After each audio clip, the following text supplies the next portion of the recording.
Budget 2025 की तैयारियां शुरू हो गई हैं, तो वेलकम टू बजट सीजन। और मनी 9 पर भी हम लगातार बजट से जुड़े खबरें, अपडेट आप तक लाते रहेंगे। और अभी जो ताज़ा जानकारी मिल रही है वो ये कि सरकार इस बार तैयारी कर रही है, आपका जो डायरेक्ट टैक्स है वो जिस तरह से लिया जाता है उसमें एक मेजर ओवरहॉल की एक कमेटी बनी थी, उसके कुछ रिकमेंडेशन है, उन पर चर्चा हम करने वाले हैं।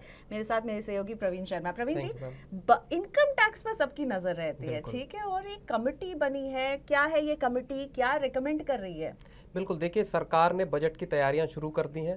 उसको लेके एक बड़ी मीटिंग हो गई है और बताया ये जा रहा है खबरों के हिसाब से कि बड़े रिफॉर्म करने की, कुछ बिग टिकट रिफॉर्म करने की तैयारी में इस बार सरकार है। तो ये इसमें जो दो बड़े बदलाव करने के जो सुधार की बात है वो एक आ रहा है डायरेक्ट टैक्सेस को लेके, इनकम टैक्स एक्ट में सरकार बदलाव करना चाहती है, और दूसरा है कस्टम्स का जो टैक्स है उसमें भी कुछ बड़े ओवरहॉल करना चाहती है। तो ये जो पूरी तैयारियां इस वक्त चल रही हैं, फाइनेंस मिनिस्टर की जो उनके सेक्रेटरी हैं फाइनेंस मिनिस्ट्री के, उनके साथ पिछले हफ्ते ही इसको लेके एक मीटिंग हुई है जिसमें जो बड़े सुझाव, जो बड़े सुधार होने वाले हैं उसको लेके सजेशंस दिए गए हैं। 22 सब कमेटी बनी है। बिल्कुल मैम। हाँ, वीके गुप्ता जो हैं वो इसको हेड कर रहे थे इस कमेटी को। तो वीके गुप्ता भी एक जाना पहचाना नाम है इनकम टैक्स में। हाँ जी जी बिल्कुल। तो उसके तहत 22 सब कमेटीज बनाई गई, उनसे सुझाव लिए गए कि हम इनकम टैक्स का जो एक्ट है उसमें क्या बदलाव कर सकते हैं पूरा ओवरऑल करने की। और ये 2024-25 का जब बजट आया था तभी इस चीज़ को लेके बात कही गई थी उस बजट में। और अब सर लोगों से भी इसमें सुझाव मांगे गए, बताया गया है कि 6500 से ज़्यादा सुझाव आए हैं आम लोगों के। तो लेकिन मैं ये आपसे समझना चाहता हूँ कि आखिर किस तरह का जो बदलाव सरकार करना चाहती है इनकम टैक्स में। आप चूंकि इस पूरे मामले को टैक्सेशन को से जुड़ी बिल्कुल, चीजों मैं को टैक्स से जुड़े जी हुए शो बहुत लंबे समय से कर रही जी हूँ और मुझे लगता है कि सबसे बड़ा रिफॉर्म जो रहा है वो रहा है ये जो ओल्ड और न्यू टैक्स रिजीम का बिल्कुल रहा है। और अब जिस चीज का इंतजार एक्सपर्ट्स कर रहे हैं वो ये कि हम कब ओल्ड टैक्स रिजीम को बाय बाय कहेंगे, क्योंकि अब जी सरकार का मूड साफ दिख रहा है ओल्ड टैक्स रिजीम को हटाने का। और इस साल मुझे लगता है एक लिटमस टेस्ट भी हो गया, क्योंकि जी न्यू टैक्स रिजीम में कहा जा रहा था कि लोग आकर के रिटर्न नहीं फाइल कर रहे हैं, पर इस बार देखने को मिला कि वहां पर तादाद बढ़ी है जिन लोगों ने जी न्यू टैक्स रिजीम के तहत ऑप्ट किया ऑफ है। किया और बिल्कुल ऐसे लोगों ने ऑप्ट किया है जो एटीसी की छूट ले रहे थे, जो होम लोन ले रहे थे, उन सबको दरकिनार कर दिया। तो सरकार जो चाह रही थी कि डिडक्शंस को बाय बाय हम कह दें न्यू टैक्स रिजीम के जरिए और कम टैक्स पर आ जाएं, टैक्स बेस बढ़ाना सरकार की सबसे बड़ी चुनौती है। और जी उन्हें लग रहा है कि ये लिटमस टेस्ट पास कर गए हैं।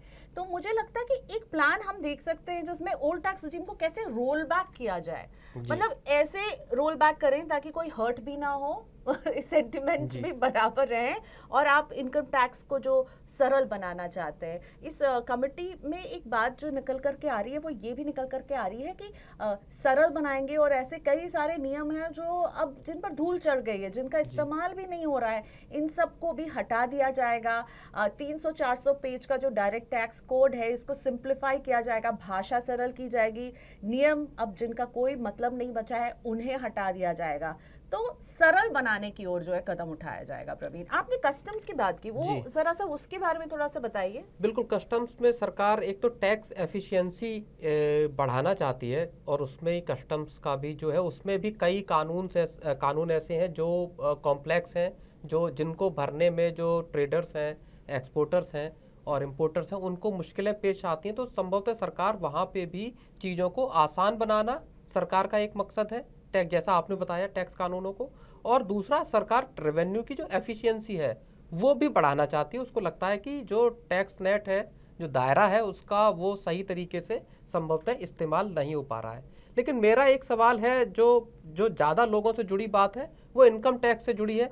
क्या टैक्स छूट को लेके भी कुछ सरकार इस बजट में कर सकती है? क्योंकि बड़ा दबाव फाइनेंस मिनिस्टर पे पिछली बार भी था कि आप कब लिमिट बढ़ाएंगे, लोगों की इनकम बढ़ी है लेकिन उस हिसाब से महंगाई भी बढ़ी है।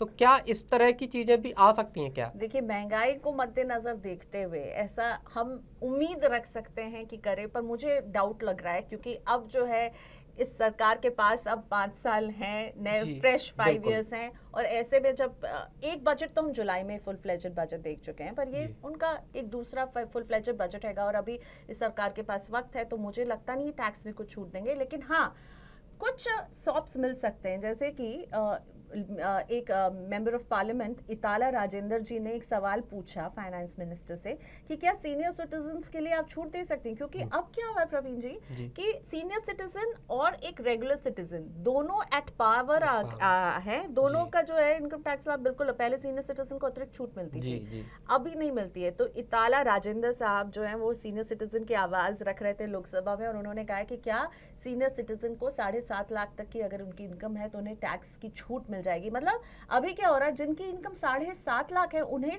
टैक्स की छूट मिलती है, अब अगर आपकी इनकम 10 लाख है तो फिर आपको ये छूट नहीं मिलेगी। तो वो कह रहे हैं फ्लैट एक रेट ही बना दिया जाए, 3 लाख से जो स्लैब शुरू होता है न्यू टैक्स रिजीम में, वो नहीं होकर सीनियर सिटीजन के लिए 7.5 लाख तक की कमाई को जीरो टैक्स के दायरे में ले आया जाए। तो ये एक्सपेक्टेशन है, मांग है, पूरी होगी कि नहीं। जहां तक मेरे और आपके जैसे सैलरीड है, मुझे लगता नहीं कुछ होगा, पर हाँ उम्मीद पर दुनिया कायम है। नहीं, लेकिन एक जो बात बार बार पिछले बार और लगातार हम देख रहे हैं, जब न्यू टैक्स रिजीम सरकार लाई और उसमें किसी तरह का एग्जेम्पशन नहीं दिया, तब लोगों ने एक इस बात का सवाल उठा कि जो होम लोन लिए हुए हैं बोरोवर्स हैं, उनको कम से कम इसमें इंक्लूड किया जाना चाहिए। एक सवाल जो स्मॉल सेविंग स्कीम्स का है, वहाँ भी कोई आपको बचत पे कुछ नहीं मिल रहा, तो लोग पैसा क्यों लगाएं। और अभी जो हमने डेटा देखा, हाल में हमने उस पर स्टोरी भी की कि स्मॉल सेविंग स्कीम्स में लोगों ने पैसा डालना कम कर दिया। तो क्या सरकार ये कुछ राहतें भी दे सकती है अगर इतना बड़ा ओवरऑल करने वाली है? मुझे लगता है होम लोन जो है उस पर दे सकती है, लेकिन जहाँ तक निवेश की आदत है ना, उसमें मुझे लगता है कि निवेश आप अपने लिए कीजिए, अपने भविष्य के लिए कीजिए, इसलिए नहीं कीजिए क्योंकि आपको इनकम टैक्स में राहत मिल रही है। ये हमारी एफएम बार बार दोहरा चुकी हैं, और मुझे नहीं लगता है निवेश में कोई राहत मिलेगी। पर हाँ, होम लोन को लेकर के ये मांग जो है काफी समय से आ रही है। होम लोन की मांग, हो सकता है होम लोन की छूट जो है वो मिल जाए, जैसे एनपीएस के लिए इन्होंने एक स्पेशल गुंजाइश बनाई है जो लोग न्यू टैक्स रिजीम में भी जाते हैं, तो हो सकता है वो मिल जाए। पर टैक्स स्लैब में कमी हो भी सकती है, नहीं भी हो सकती है, पर इन्होंने जो स्मार्ट तरीका किया है ना कि टैक्स को कम कर दिया है न्यू टैक्स रिजीम में ले जा करके, अब तो लग रहा है कि ओल्ड टैक्स रिजीम को हम का फेयरवेल हम कैसे होगा, इस पर सरकार का जोर ज्यादा रहने वाला है। हो सकता है इस नए बजट में पुरानी टैक्स स्कीम का पूरी तरह से सरकार उसको बाय बाय करते, हो सकता है एक रोड मैप शायद दे दे कि हम इतने फेज आउट करेंगे इस तरीके से। लेकिन सबसे अच्छी बात इस बजट की कह रहे हैं कि सिंप्लीफाई करेंगे। मुझे लगता है कीपिंग इट सिंपल, चाहे वो हम डायरेक्ट टैक्स कोड की बात करें, इसे आसान बनाने के लिए कई कमेटियां बनी और उन कमिटीज ने बहुत सारे रिकमेंडेशन दिए थे, तो हो सकता है उसको फॉलो करते हुए, और अब एक नई कमेटी जो है चीफ इनकम टैक्स कमिश्नर जो है वीके गुप्ता जी के अगुवाई में जो बनी है, हो सकता है इसको सिंप्लीफाई करने का, कस्टम ड्यूटी को लेकर के डायरेक्ट टैक्स, इन दोनों को सिंप्लीफाई करने का एक हम देख सकते हैं कि जरिया बन सकता है। बजट से जुड़े ऐसे अपडेट हम लाते रहेंगे। कैसी लगी हमारी बातचीत? आप क्या चाहते हैं बजट से? आपकी क्या उम्मीदें हैं? टैक्स कम होना चाहिए ना, हम भी यही सोचते हैं। तो इसी उम्मीद के साथ इसको रैप अप करते हैं और टैक्स की हर अपडेट हम आप तक लाते रहेंगे। Thank you for watching us.